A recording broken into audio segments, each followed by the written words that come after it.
made me one of the most fortunate people in this country.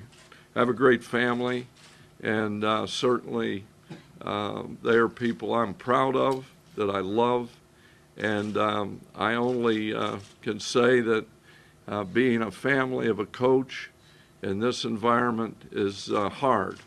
And I'm sorry for some of the things that they had to endure because of my position. But they've done it in a way that has made me proud. Before I take any questions, I do want to address one issue, the timing of this announcement. My timing is based on one thing: what's best for Michigan, what's best for Michigan football. There are no other motives. And this announcement is made at a time when the recruiting process can be handled in a way that this program can go forward. To do it any later, to do it after a bowl game, would have been absolutely ridiculous. I did it for this program, as I've tried to make all the decisions that I've made since I've come here. So any of those rumors about anything else, this is much too big to be about me or about somebody that's going to coach here. And I want to make that clear. My role in the upcoming weeks and in the selection of the coach will be defined strictly by Bill Martin, whatever that role, if any, it may be. And as we go forward, I have only one wish: that this program will continue to abide by the values established by Bo Schembechler and the men who preceded him and the men who succeeded him, and that is to win with integrity. That's what we want to do, because in the big picture, the character of this institution will be defined by the way this program is run.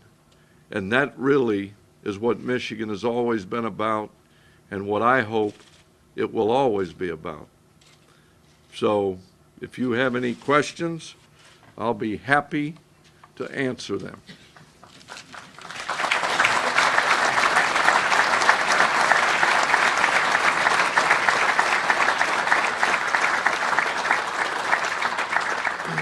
All right, if there are no questions, we can get to...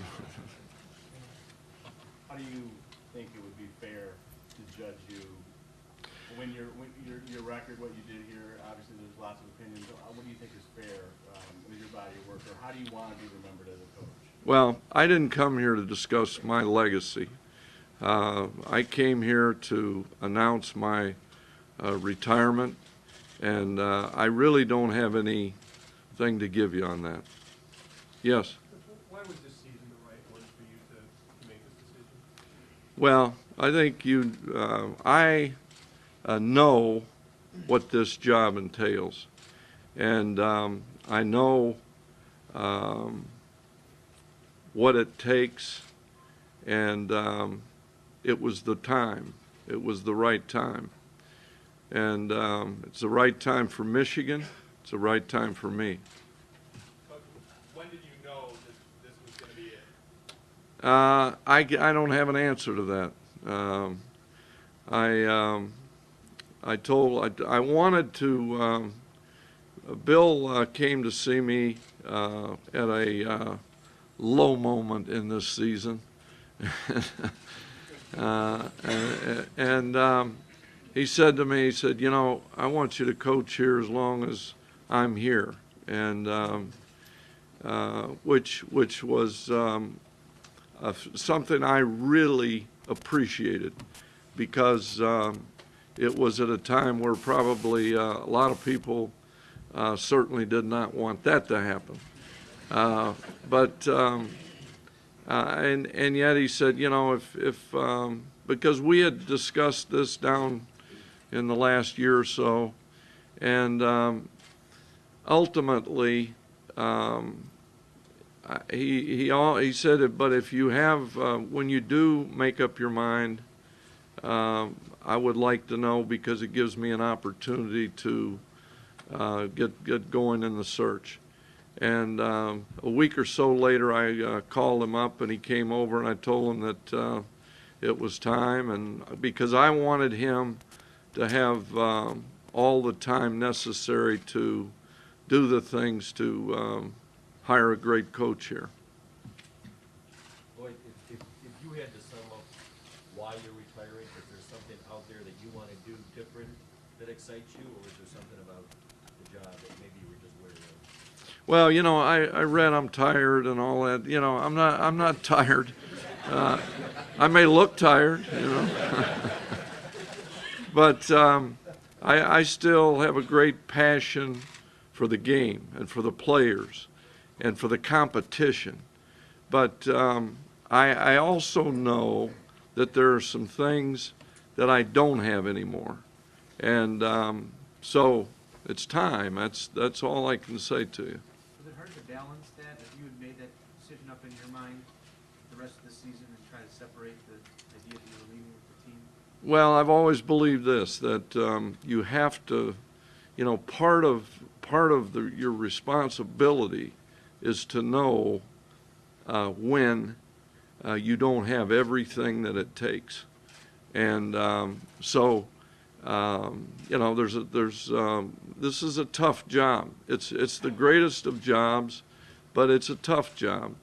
And being honest with yourself, I've tried to do that. I've tried to look at myself and the way that I've approached this job, and it's simply time for me.